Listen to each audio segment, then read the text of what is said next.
Indian polity में।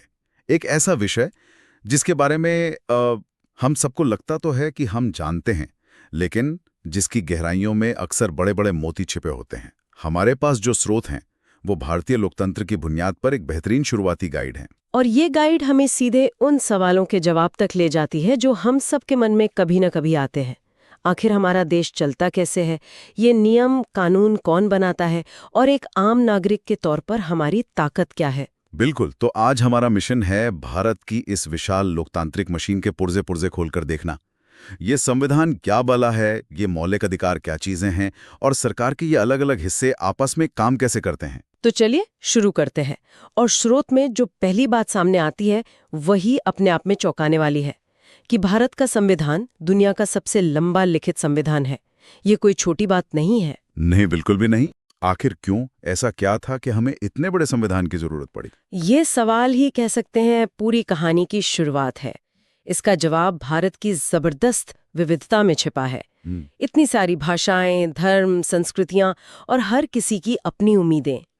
इन सबको एक धागे में पिरोने के लिए एक छोटी मोटी नियम किताब से काम नहीं चलना था। एक ऐसा दस्तावेज चाहिए था जो हर किसी को ये भरोसा दिलाए कि आजाद भारत में उसकी जगह सुरक्षित है। तो ये सब शुरू हुआ एक संविधान सभा से? मतलब ये किसी एक व्यक्ति का काम नहीं था? जी नहीं, ये देश भर से चुने हुए प्रतिनिधि थे जिनका एक ही मिशन था, आजाद भारत का संविधान लिखना। और स्रोत बताता है कि इनकी पहली बैठक 9 दिसंबर 1946 को हुई थी, मतलब आजादी मिलने से भी पहले। हाँ, और ये तारीख बहुत कुछ कहती है। ये दिखाती है कि हमारे नेता सिर्फ अंग्रेजों से आजादी नहीं चाहते थे, बल्कि वो इस बात के लिए भी तैयार थे कि आजादी के बाद देश को चलाना कैसे है। उनके पास एक ब्लूप्रिंट था। और उस सभा में बहसें भी खूब हुई होंगी। अरे तीखी बहसें हुई। ऐसा नहीं था कि सब एक बात पर राजी थे। भाषा से लेकर नागरिकों के अधिकारों तक हर चीज पर जोरदार वाद विवाद हुआ, और इसी मंथन से ये दस्तावेज निकल कर आया।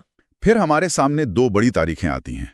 एक तो 26 नवंबर 1949, जब संविधान बनकर तैयार हुआ और उसे स्वीकार कर लिया गया। और फिर 26 जनवरी 1950, जब इसे पूरे देश में लागू किया गया। इन दोनों तारीखों के बीच लगभग 2 महीने का फासला क्यों? और ये 2 महीने का गैप सिर्फ तैयारी के लिए नहीं था। 26 जनवरी की तारीख का अपना एक ऐतिहासिक महत्व है। स्रोत हमें याद दिलाता है कि 1930 में इसी दिन भारतीय राष्ट्रीय कांग्रेस ने अंग्रेजों के सामने पहली बार पूर्ण स्वराज यानी पूरी आजादी की घोषणा की थी। अच्छा, तो इस दिन संविधान लागू करना सिर्फ एक प्रशासनिक कदम नहीं, बल्कि एक प्रतीकात्मक इशारा था जो स्वतंत्रता संग्राम की उस महान विरासत को सलाम करता था। वाह, ये तो वाकई दिलचस्प कनेक्शन है। मतलब ये सिर्फ एक तारीख नहीं, बल्कि एक भावना थी। और इस पूरी विशाल प्रक्रिया के केंद्र में एक नाम बार बार आता है, डॉक्टर भीमराव अंबेडकर, जिन्हें संविधान का जनक भी कहा जाता है। और उनका योगदान सिर्फ ड्राफ्टिंग कमेटी के अध्यक्ष होने तक सीमित नहीं था। उन्होंने संविधान की आत्मा को आकार दिया। सदियों से जो वर्ग हाशिए पर थे, जिन्हें बराबरी का हक नहीं मिला था, डॉक्टर अंबेडकर ने सुनिश्चित किया कि संविधान उनके लिए एक सुरक्षा कवच बने। सामाजिक न्याय और समानता के सिद्धांत जो आज हमारे संविधान की नींव है, वो उनकी ही दूरदर्शिता का परिणाम है। तो संविधान तो बन गया, एक बहुत बड़ा दस्तावेज। लेकिन अगर किसी को 1 मिनट में समझना हो कि इस किताब का मकसद क्या है, इसका दिल क्या कहता है, तो उसके लिए हमें इसकी प्रस्तावना यानी प्रियम्बल देखनी होगी। बिल्कुल, प्रस्तावना को ऐसे समझ सकते हैं जैसे किसी फिल्म का ट्रेलर। ये आपको पूरी कहानी नहीं बताती, लेकिन ये आपको फिल्म की थीम, उसके हीरो के इरादे और उसका मूल भाव जरूर बता देती है। ये संविधान का ट्रेलर है। और ये ट्रेलर घोषणा करता है कि भारत एक संपूर्ण प्रभुत्व संपन्न, समाजवादी, पंथनिरपेक्ष लोकतांत्रिक गणराज्य है। सुनने में ये शब्द बहुत भारी लगते हैं। क्या हम इन्हें आसान भाषा में तोड़ सकते हैं? संपूर्ण प्रभुत्व संपन्न, इसका असल में मतलब क्या हुआ? इसका सीधा सा मतलब ये है कि भारत अब अपने घर का मालिक खुद है। हमारे फैसले वॉशिंगटन या लंदन में नहीं, दिल्ली में लिए जाएंगे। हम अपनी विदेश नीति, अपनी आर्थिक नीति खुद तय करेंगे। किसी भी बाहरी देश का हम पर कोई दबाव नहीं चल सकता। ठीक है।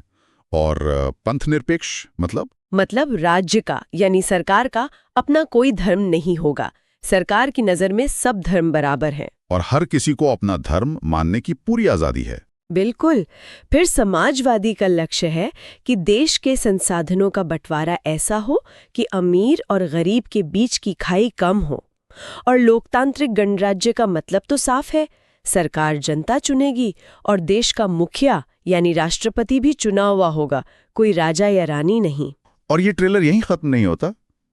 ये हर नागरिक को न्याय, स्वतंत्रता, समानता और बंधुत्व का वादा भी करता है। ये बहुत बड़े वादे हैं। और यही तो सबसे आकर्षक बात है, ये वादे सिर्फ सुंदर शब्दों तक सीमित नहीं है। इन्हें जमीन पर उतारने के लिए संविधान ने हमें कुछ ठोस हथियार दिए हैं, जिन्हें हम मौलिक अधिकार या फंडामेंटल